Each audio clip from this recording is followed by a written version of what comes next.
අභිලාණයන් සංඛ්‍යානේ ගාන හදන්න. සංඛ්‍යානේ ගාන හදද්දී ඔයාලට මතකයි මධ්‍යයන්නේ හොයන්නේ කොහොමද? සිග්මා fx බෙදනවා කාගෙන්ද? Sigma f. අපි කියන උපකල්පිත මධ්‍යයන් හැර සැබෑ මධ්‍යයන්නේ කොහොමද? සමා සමානයි උමා ධනම. සමා සමානයි කාටද? උමා ධනම. හරිද? මතකයිනේ බලාගන්න ඒවා. හරිද? හරිද? හරි.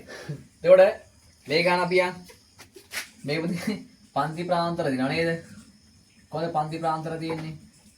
පන්ති ප්‍රාන්තර තියෙන්නේ 40 44 පන්ති ප්‍රාන්තරය තියෙනවා. ඊට පස්සේ 44 48 පන්ති ප්‍රාන්තරය තියෙනවා. 48 52 තියෙනවා. 52 56 තියෙනවා. 56 60 තියෙනවා. 60 64 තියෙනවා. ඊපස්සේ 64 68 දිනව නේද? හරි. උදා දන්නවා කෙලින්ම යන්නේ මධ්‍යකගේ ගන්න එපා. පන්ති ප්‍රාන්තරවල කතා මුකුත් නැහැ. කෙලින්ම මධ්‍යකගේ යන්න එපා. මධ්‍යකගේ තමයි දත් තියෙන්නේ. කොහොමද මධ්‍යකගේ ගන්න මේ දෙන එක තුන දෙකකින් බෙදුවා 40 44 84යි 84 දෙකෙන් බෙදුවා 42යි. 44 48 92යි 92 දෙකෙන් බෙදුවා 46යි. පුතේ දෙන්නයි ගන්නේ. පයින්නේ 4න් 4 නේද? 46 4යි 50යි 50යි 4යි 54යි 54යි 4යි 58යි 58යි 4යි 62යි 62යි 4යි පුතේ 66යි. මධ්‍යකගේ ලස්සනට ඉනවා නේද? එහා පැත්තේ සංඛ්‍යාතය නේද? සංඛ්‍යාතයට අපි කියන්නේ ෆ්‍රීකවන්සි. ඉංග්‍රීසියෙන් කියන්නේ අපි දන්නේ F වගුල නේද? පුතේ සංඛ්‍යාතයට කවුද ඉන්නේ? 3 ඉන්නවා. තව කවුද ඉන්නේ? 5 ඉන්නවා. තව කවුද ඉන්නේ? 9 ඉන්නවා. තව කවුද ඉන්නේ? 11 ඉන්නවා. 7 ඉන්නවා. 3 ඉන්නවා. 2 ඉන්නවා. රයිට්? මොකක්ද අහන්නේ පළවෙනි ප්‍රශ්නේ? වැඩිම සිසුන් සංඛ්‍යාවක් අයත් වන්නේ කුමන පන්ති? hina වෙනවද? පුතේ වැඩිම ශිෂ්‍යෝ ගානක් කියන්නේ කොහෙද? මොන පන්තිද ඉන්නේ? මෙන්න මේ පන්ති මොන පන්තිද? 52 56 මේ 11ක් කියන වැඩි ළමයි ගන්න 11නේ. ඉතින් වැඩිම සිසුන් ගානක් කියන්නේ මොන පන්තියද?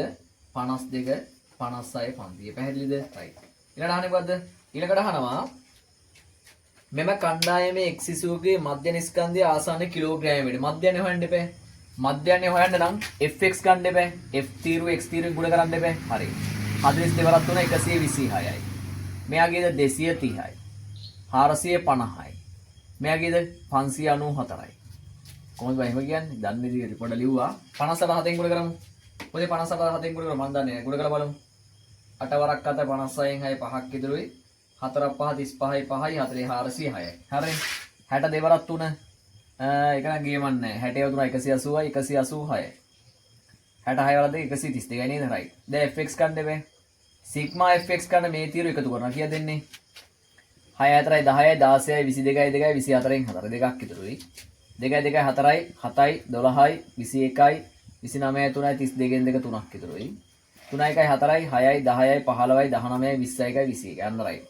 Sigma fx 2128. සිග්මා f ගන්න 3යි 5යි 8යි 9යි 17යි 28යි 35යි 38යි 2යි 40යි.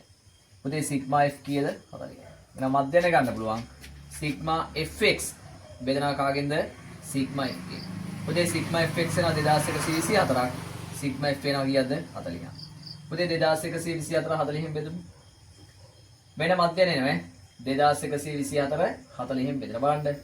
පුතේ 212ට 45යි 5 12 200යි. ඉතුරුයි 12 12ට නෑ. 124ට 3යි. 120යි. ඉතුරුයි 4ක්. 4ට නෑ 40ට ගියද පුතේ 1යි. කීයද දෙන්නේ මධ්‍යනේ? 53.1 කිලෝග්‍රෑම්. හරිද? රයිට්. අහන්නේ මොකද්ද? වගේ අහන්නේ මධ්‍යන ස්කන්ධය ආසන්න කිලෝග්‍රෑම් නේද? එනම පළමු දශම ස්ථානය දිහා බලනවානේ. ආසන්න පූර්ණ සංඛ්‍යාවට වටේනවනම් පළමු දශම ස්ථානය බලනවා. පළමු දශම ස්ථානයගේ 5 හෝ 5ට වඩා වැඩි නම් එකක් එකතු වෙනවා නැත්නම් එකතු වෙන්නේ නැහැ. මේ පුතේ 5ට වඩා අඩු දශමයක් ඉන්නේ. එහෙනම් පුතේ මෙයාගේ ස්කන්ධය ගත්තොත් ආසන්න දශම ස්ථාන කිලෝග්‍රෑම් කීයද? 53යි. හරිද? රයිට්. ඊළඟ අහන්නේ මොකද්ද? චාරිකාව යාමට සූදානම් වූ මෙම සිසුන් කණ්ඩායම සඳහා සොයාගත් එක් වෑන් රථයක ගෙන යා හැකි සිසුන්ගේ උපරිම ස්කන්ධය කිලෝග්‍රෑම් 600කි. මෙම වෑන් රථයේ ගමන් කළ හැකියි අපේක්ෂා කළ හැකි වැඩිම සිසුන් සංඛ්‍යාව මධ්‍යන ඇසුරින්. එනමද? දැන් පුතේ මේ ළමයිට යන්න එනවා වෑන් එක. මේ වෑන් එකේ යන්න පුළුවන් කීයද? උපරිම දාන්න පුළුවන් කිලෝග්‍රෑම් 600. හරිද?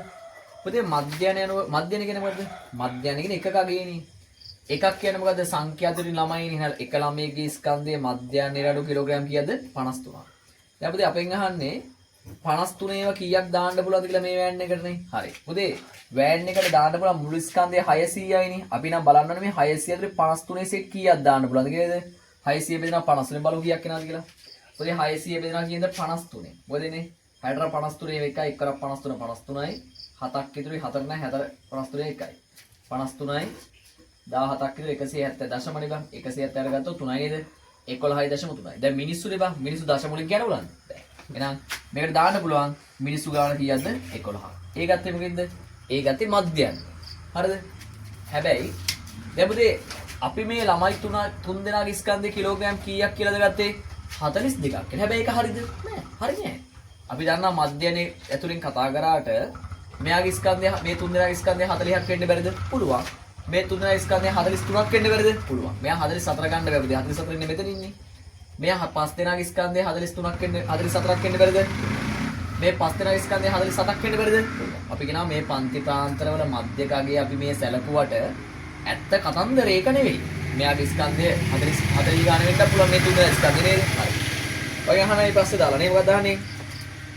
දී ඇති සංඛ්‍යාත වගුවට අනුව ඉහත සඳහන් වෑන් රථයේ ගෙන යා හැකි වෙතයි සැලකිය හැකි උපරිම සිසුන් සංඛ්‍යාව සොයන්න. අන්න හොඳ ප්‍රශ්නේ නේද? දැන් පුතේ මේ අපි ගත්තේ 11 දෙනා ගත්තේ මොකෙන්ද? 11 දෙනා ගත්තේ මධ්‍යන්නේ. මධ්‍යන්නේ 53යිනේ. හැබැයි මේ සංඛ්‍යාත වගුව දිහා බලලා වගේ අහනවා කී දිනක් ගෙනියන්න පුළුවන්ද කියලා. හරි. දැන් පුතේ මේ වෑන් එකේ යන බ්ලොක්කම 600යිනේ. මෙතන ළමයි කීයක් ඉනවද? 3 දෙනෙක්. අපි හිතුවොත් මේ සංඛ්‍යාත වගුවෙන් මේ 3 දෙනාගේ ස්කන්ධය 40 ගාන කියලා හිතමුකෝ. අවුලක් නැහැ නේ. 40 ගාන වෙන්නත් පුළුවන් නේ. හරි. ඊට මොකද වෙන්නේ? පුතේ බලමු 40 ගානේ 3ක් කීයද?